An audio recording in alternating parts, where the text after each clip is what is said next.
در دل تاریخ مردانی بودند که دنیا رو به لرزه درآوردند و ملت‌ها رو ساختند. احمد شاه درانی نه فقط یک جنگجوی بی همتا بود، بلکه مردی بود که سنگ بنای افغانستان امروز رو گذاشت.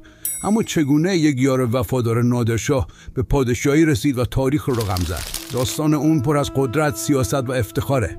بیاییم با هم سفری کنیم به گذشته‌ای که سرنوشت یک ملت رو تغییر داد. احمد شاه ابدالی، معروف به نخستین شاه و بنیانگذار کشوری به اسم افغانستان، اون تو کجا متولد شد؟ پاکستان امروزی یا هرات در غرب افغانستان کنونی؟ آیا اسم افغانستان رو اون بر سر قلمرو فتح شده خودش گذاشت یا این اسم از میان نوشته‌های دیپلمات‌های انگلیس بیرون اومد؟ آیا پادشاهی که سلطنتش از قندهار شروع شد هیچ نسبتی به قندهار نداشت؟ احمد خان فرزند محمد زمان خان، بزرگ و خان طایفه ابدالی، توی حوالی 1722 میلادی پا به جهان گذاشت. در مورد محل تولد اون روایت‌های مختلفی وجود داره. اغلب مورخان محل تولد اون رو ناحیه ملتان که مربوط به ایالت پنجاب پاکستان امروزی معرفی می‌کنند، اما در برخی شعرها و روایت‌های تایید شده محل تولد اون هرات توی غرب افغانستان خونده شده، چون که گفته میشه طایفه اون یعنی ابدالی‌ها در هرات مستقر بودند و محمد زمان خان در هرات صاحب نام و نشان بود. مادرش زرغونه نام داشت و خواهر عبدالغنی خان الکوزی فرمانده کل قوای مسلح قندهار بود. به روایت تاریخ محمد زمان خان پس از به دنیا اومدن فرزندش احمد از دنیا رفت و سرپرستی احمد رو داییش عبدالغنی خان بر عهده گرفت. احمد که دیگه احمد خان نامیده میشد، توی آغاز نوجوانی یک جا با برادرش ذوالفقار خان حاکم فراه که از فراه به قندهار فرار کرده بود و نزد قلجایی پناه گرفته بود، به دستور حسین هوتکی والی قندهار بازداشت و زندانی شدند. احمد خان 7 سال دوره نوجوانیش رو توی زندان قندهار گذروند و این نخستین باری بود که اون پا به قندهار گذاشته بود. پیش از این اون هیچ نسبتی با قندهار نداشت. سرانجام نادرشاه افشار هنگامی که قندهار رو تصرف کرد و قبیله قلجایی رو از قندهار تبعید کرد، ذوالفقار خان و احمد خان رو از زندان آزاد کرد. در آن زمان احمد خان جوانی کم سن سال اما با درایت و شجاعت به نظر می رسید و توجه نادرشاه افشار رو جذب کرد و بلافاصله به سربازان ارتش نادری ملحق شد. اما نادرشاه افشار با توجه به درایتی که از احمد خان جوان دیده بود، به سرعت جایگاه اون رو ارتقا بخشید و اون رو به فرماندهی گروهی از لشکریان سوار نظامش گذاشت. چیزی نگذشت که شجاعت تدبیر فرمانبرداری احمد خان نادر خان رو برون داشت که اون رو به فرماندهی سپاه پشتون و ازبک مستقر در خاک افغانستان امروزی بودند بگماره. از اون زمان اون یکی از فرماندهان قدرتمند لشکر نادری بود، تا اینکه نادرشاه افشار توی سال 1747 میلادی در نتیجه توطئه نزدیکانش به قتل رسید و دستگاه سلطنت اون دچار اغتشاش و چندپارگی شد. در میان این هیاهو احمد خان جوان که هوای سلطنت بر مناطق تحت فرماندهیش رو در سر داشت، در رایه‌زنی با حاجی بای مینگ فرمانده لشکریان ازبک تبار تصمیم گرفت که اون رو به سمت بلخ و شمال افغانستان کنونی بفرسته و خودش با سپاهش برای تصرف قندهار تلاش کند. قندهار در اون زمان از سوی والی گماشته شده توسط نادرشاه افشار اداره میشد و عبدالغنی خان مامای احمد خان ابدالی رهبری کل قوای مسلح شهر رو بر عهده داشت. البته در کنار اون نور محمد خان علیزی فرمانده نیروهای نظامی قندهار هم بود و هر دو مخالف تصرف قندهار به دست احمد خان بودند. اما نور محمد خان علیزی وقتی متوجه شد که سپاهیان قندهار سر جنگیدن با سپاه احمد خان ابدالی رو ندارند، به احمد خان تسلیم شد. اما دایی احمد خان که حکم پدر رو بر اون داشت، حاضر نشد حاکمیت اون بر قندهار رو بپذیره و با اون درگیر جنگ شد. نیروهای احمد خان به سرعت نیروهای تحت امر عبدالغنی خان رو سرکوب کردند و خود اون رو هم اسیر کردند. بر اساس روایت جاناتان لی نویسنده کتاب افغانستان از سال 1260 به این سو، احمد خان ابدالی هرچند کودکیش رو زیر سایه مراقبت و پدری عبدالغنی خان گذرانده بود، اما در این مرحله از خونه اون نگذشت و دستور داد تا لشکریانش عبدالغنی خان رو به صحرا ببرند و سرش رو از تنش جدا کنند. با تسلیم شدن نور محمد خان و اعدام عبدالغنی خان دیگر رهبر و فرمانده نظامی در قندهار نمانده بود و مسلم بود که احمد خان در جایگاه هر دو ایستاده. اون اکنون فرماندهی 6000 نیروی جنگی متشکل از اقوام پشتون و ازبک رو بر عهده داشت و بدون اینکه تاجی بر سر گذاشته باشه ابهت و صلاحیت یک شاه رو داشت. اما آیا تاج شاهی واقعا در لویای جرگه ملی بر سر احمد خان گذاشته شد؟ کتاب‌های تاریخ که دهه‌ها پس از وفات احمد شاه ابدالی نوشته شده، یک روایت رو در مورد اعلام پادشاهی اون نقل می‌کنند که به گفته محققان تاریخ و سیاست هیچ سند تاریخی برای تایید اون وجود نداره. در کتاب‌ها اومده که احمد خان ابدالی پس از وارد شدن به قندهار یک مجلس بزرگ متشکل از سران همه اقوام و قبایل تشکیل داد که اسمش رو لوی جرگه گذاشته بودند و در اونجا به اتفاق آرای عموم احمد خان به عنوان شاه انتخاب شد و صابرخان کابلی شاخ گندم را به عنوان تاج بر سر اون گذاشت. اما مسئله اینجاست که این روایت حتی در تاریخ نوشته شده توسط محمود الحسینی، تاریخ نویس رسمی دربار احمدشاه ابدالی، هم به این شکل نقل نشده. این قصه نخستین بار در کتاب نوشته شده توسط ابوالحسن ابن امین گلستانه نقل شد که اون هم حدود 30 سال بعد از مرگ احمدشاه نوشته شده بود. به این ترتیب هیچ سند تاریخی تایید نمی‌کنه که احمدشاه ابدالی توسط آرای مردم به شاهی رسیده باشه. اون چه مسلمه اینه که اون فرمانده قدرتمندی بود و با تسلط بر قندهار نبض قدرت در منطقه‌اش رو به دست گرفته بود. به ویژه اینکه فرا و گرشک و سپس هرات هم بلافاصله تسلیم اون شدند. اون خودش رو شایسته مقام شاهی میدونست. بر اساس روایت‌های مستند تاریخی وقتی که احمد خان قدرت نظامی رو توی قندهار در دست گرفته بود، کاروان مملو از جواهرات و دسته فیلان جنگی که توسط صدها تن از مردان جنگی قزلباش محافظت میشد به فرماندهی تقی بیگ خان شیرازی حکمران سند به قندهار رسید. کاروان در اصل قصد عبور از قندهار رو داشت تا خراج شاهی رو به دربار نادرشاه افشار تحویل بده، اما در قندهار از مرگ نادرشاه باخبر شد و تقی بیگ خان شیرازی که دل خوشی از نادرشاه افشار نداشت به سرعت جذب وعده‌های احمد خان ابدالی شد و علاوه بر اینکه خزانه رو به اون سپرد، هزاران مرد جنگی قزلباش در قندهار و اطراف اون رو هم مجاب کرد که به سپاه احمد خان بپیوندند. به این ترتیب احمد خان ابدالی قدرت رو در قندهار در دست داشت و 18,000 مرد جنگی همراه با یک دسته فیل جنگی که در اون زمان حکم تانک‌های جنگی امروز رو داشت در اختیار اون بودند. هنوز هم پادشاهی اون رسما اعلام نشده بود، اما حکومت‌های محلی اطراف اون دیگه به شدت از اون حساب می‌بردند و خودشون رو در برابر اون ناتوان می‌دیدند. کابل در اون زمان زیر سلطه مغول‌ها بود و توسط نواب ناصرخان اداره می‌شد، اما اونم پس از اینکه از سوی نیروهای احمد خان زندانی شد تسلیم شد و احمد خان اون رو وادار کرد که سالانه 500,000 روپیه خراج به احمد خان بپردازه. پس از این رسیدن به اوج قدرت بود که احمد خان ابدالی سرانجام گروهی از مشاوران مادام العمر تشکیل داد تا پادشاهی خودش رو رسما اعلام کنه. این گروه متشکل از 9 نفر از فرماندهان ارشد قبایلی بود که در کنار احمد خان جنگیده بودند. 7 تن از این فرماندهان از طایفه ابدالی بودند و فقط 1 نفر از اونها از طایفه قلجایی و 1 نفر هم از قوم براهوی بود که فرماندهی گروه‌های خودشون رو بر عهده داشتند. بر اساس اون که از مستندات تاریخی دوره معاصر احمدشاه ابدالی برمیاد، اون نشستی رو با این گروه 9 نفره در خیمه خودش توی قندهار برگزار کرد و در این نشست بر سر تقسیم منافع میون این فرماندهان بحث شد تا برای هر یک مسند و صلاحیتی داده بشه و در نهایت اون خودش رو پادشاه اعلام کرد. اما 1 نفر به اسم حاجی جمال خان بارکزی به دلیل پیشینه زندگی طولانی قبیلش در قندهار و میز داشتن زمین‌های بسیار توی این منطقه خودش رو بیشتر مستحق پادشاهی میدونست.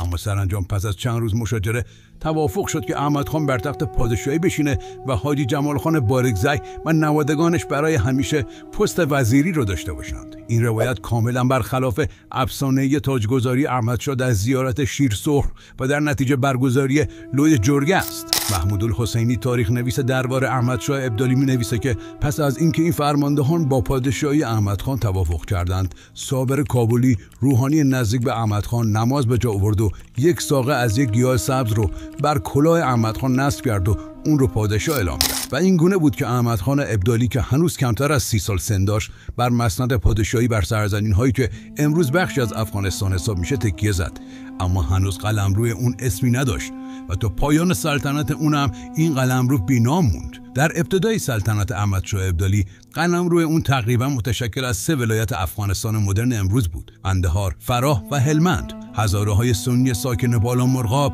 ناصرخان از بلوچان قلات و قبیله کاکر که گذرگاه‌های قلات به قندهار رو در اختیار داشتند، بعداً حکمرانی اون رو پذیرفتند. اما در اواخر سلطنت اون پهنای امپراتوری درانی از مشهد تا دهلی و از رود آمو تا خلیج فارس گسترده بود، در حالی که احمدشاه ابدالی رو در کتاب‌های بنیانگذار افغانستان مدرن عنوان کنند، اما در حقیقت در زمان شاهی اون مرزهای قلمروش با مرزهای فعلی افغانستان مدرن هیچ شباهتی نداشتند. در حقیقت پس از مرگ اون 100 سال طول کشید تا مرزهای بین المللی افغانستان مدرن چنین شکلی بگیرند.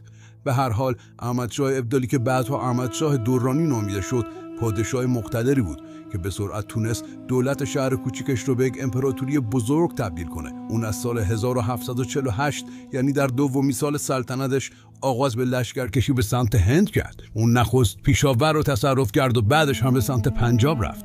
نخست پیامش رو به دست نماینده‌ای به حاکم پنجاب فرستاد و از اون خواست تا تسلیم بشه، اما هنگامی که حاکم پنجاب نماینده احمدشاه رو کشت، اون به لاهور حمله کرد و اون رو تصرف کرد و شاهنواز خان حاکم پنجاب به دهلی فرار کرد. احمدشاه ابدالی پس از اون عازم دهلی شد، اما امپراتور هند لشکری به فرماندهی پسرش برای مقابله با احمدشاه فرستاد و در این جنگ سپاه احمدشاه شکست خورد و عقب نشینی کرد. در همین حال خبر رسید که گروهی از خانها در قندهار علیه سلطنت احمدشاه شورش کردند. احمدشاه مجبور شد که به قندهار برگرده و این شورش رو سرکوب کرد، اما دوباره توی سال 1749 به قصد تصرف هند که در اون زمان سرشار از ثروت و امکانات بود عازم پنجاب شد. این بار میرمنو پسر وزیر قمرالدین از وزیران دربار هند که در جنگ سال قبل با احمدشاه کشته شده بود حاکمیت پنجاب را به عهده داشت. احمدشاه ابدالی در این حمله میرمنو رو شکست داد. لاهور مرکز پنجاب رو تصرف کرد و میرمنو رو وادار کرد که مالیات سالیانه 4 ناحیه سیالکوت، اورنگ آباد،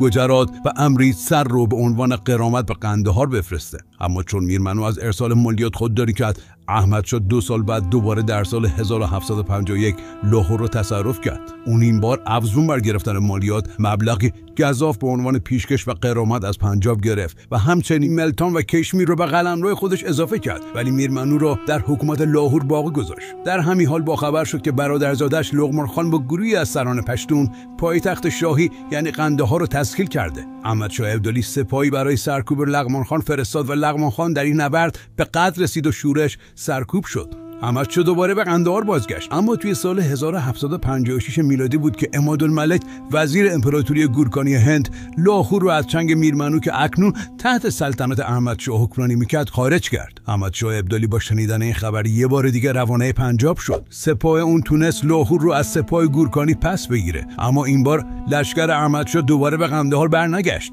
بلکه رهسوار دهلی شدند و این شهر رو غارت کردند. سرانجام عالمگیر دوم که در اون زمان پادشاه سلسله گورکانی هند بود، نواحی ملتان، کشمیر و لاهور رو رسما به احمدشاه ابدالی واگذار کرد و به این ترتیب غارت خاتمه پیدا کرد. در این میان پسر ارشد احمدشاه تیمورشاه که در واقع وارث تاج و تخت اونم به حساب می اومد، با دختر عالمگیر دوم ازدواج کرد.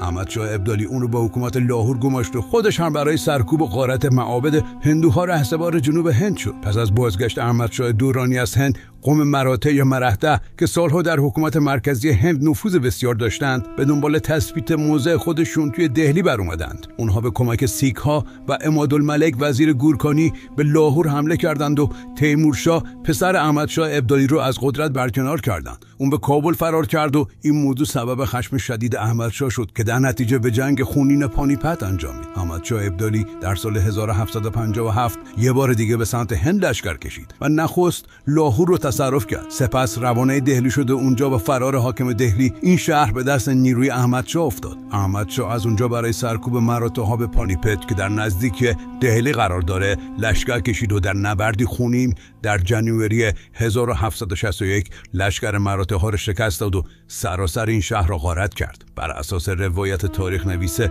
دربار احمدشاه اون غنایم هنگفتی از نبرد پانیپت به دست آورد. پس از نبرد پانیپت که از مهمترین جنگ‌های مسلمانان و هندوان بود، مراته‌های قدرتمند از صحنه سیاسی هند خارج شدند، اما سیک‌های پنجاب هنوز به دنبال تثبیت جایگاه سیاسی خودشون بودند. احمدشاه ابدالی با وجود فتوحات توی هند در پی موندن توی این سرزمین و انتقال مرکز قدرت به اونجا نبود. اون به زودی هند رو ترک کرد، اما در همین حال سیک‌های پنجاب یه بار دیگه لاهور رو از چنگ حاکمان تحت امر احمدشاه خارج کردند و این سبب بروز جنگی دیگه بین سپاه احمدشاه و سیک‌ها شد. اون در اواسط همون سال باری دیگه به لاهور هجوم برد. به روایت تاریخ نویس درباره احمدشاه، اون در این نبرد سیک‌های پنجاب رو قتل عام کرد. با این وجود سیک‌ها تا پایان سلطنت احمدشاه به طور کامل نابود نشدند، بلکه چند بار دیگر نیز احمدشاه به دنبال سرکوب اونها به هند لشکر کشید. اما چون اونها از شیوه جنگ و گریز استفاده می‌کردند موفق به نابودی اونها نشد. بر اساس روایت تاریخی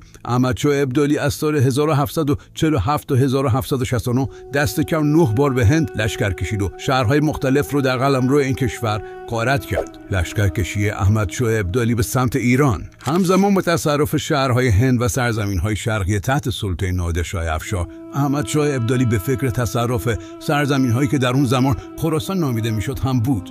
اون نخست هرات رو محاصره کرد و سپس لشکر شاهرخ پادشاه ایران رو در تربت جام هرات شکست داد و این شهر رو تصرف کرد. سپس رهسپار مشهد شد، اما شاهرخ نوه نادرشاه افشار که اکنون سلطنت رو در ایران به دست داشت با احمدشاه ابدالی از در صلح پیش اومد و به اون غرامت هنگفتی پرداخت و به نام احمدشاه ابدالی سکه ضرب زد تا اون رو قانع کنه که از اشغال مشهد دست برداره. با این حال اون لشکریانش رو در مشهد مستقر کرد و سپس سراغ نیشابور هم رفت، اما موفق به تصرف اون نشد تا اینکه توی سال 1754 میلادی با لشکری مجهز به توپخانه به نیشابور حمله کرد و اون رو تصرف کرد. اما به دلیل احترامی که به نادرشاه افشار داشت این شهر رو دوباره به عباس قلی خان از حاکم تحت امر نادرشاه افشار تحویل داد. احمدشاه ابدالی تا پایان سلطنت خودش با امور خراسان و ایران کنونی مداخلاتی داشت و سرانجام شاهرخ پادشاه ایران رو مجبور کرده بود تا برخی از نواحی از جمله منطقه جام، تربت حیدری، باخرس و خواف رو که در فاصله هرات مشهد قرار داشت رسما به اون واگذار کنه. شاه ابدالی علاوه بر این شاه ولی خان یکی از فرماندهان زیر دست خودش رو هم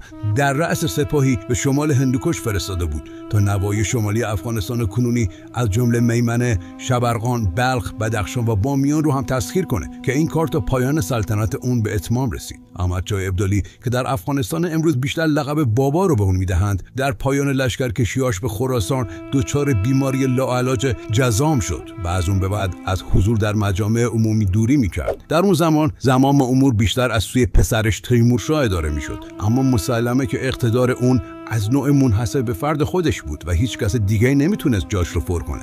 به همین دلیل هر قدری که شاه از لحاظ جسمانی ناتوان میشد و از مجالس دوری میکرد و همون اندازه سرزمین‌های فتح شده توسط اون یکی یکی به دست گروه‌های مخالف و حاکمان سرزمین‌های اطراف اون سقوط میکرد و از حیطه قلمرو اون خارج میشد. سرانجام شاه مقتدر ابدالی که قلمرو وسیع اما بدون اسم رو در اختیار داشت، در اکتبر 1772 به عمر 51 سالگی درگذشت و در قندهار به خاک سپرده شد. احمدشاه 26 سال پادشاهی کرد و در کارنامه اون به جز جنگ و لشکرکشی برخی نکته‌های درشت دیگر هم وجود داره. مورخان شخصیت احمدشاه رو ستوده و از قوانین و ضوابطی که وی در جامعه وضع کرد و در رواج آنها کوشید به خوبی یاد کردند. مثلا در برخی از کتاب‌های تاریخی اومده که اون در آبادانی مملکت تلاش می‌کرد، چنانکه در 1754 میلادی معمارانی رو از نواحی گوناگون به قندهار فراخوند و اونا شهر جدیدی با نام احمدشاهی در کنار قلعه قندهار ساختند. اون همچنان در ایجاد مساجد، بازارها و کاروانسراهای جدید سخت می‌کوشید. احمدشاه دورانی در سرودن شعر هم دست داشت و اشعاری به زبان پشتو از او باقی مونده.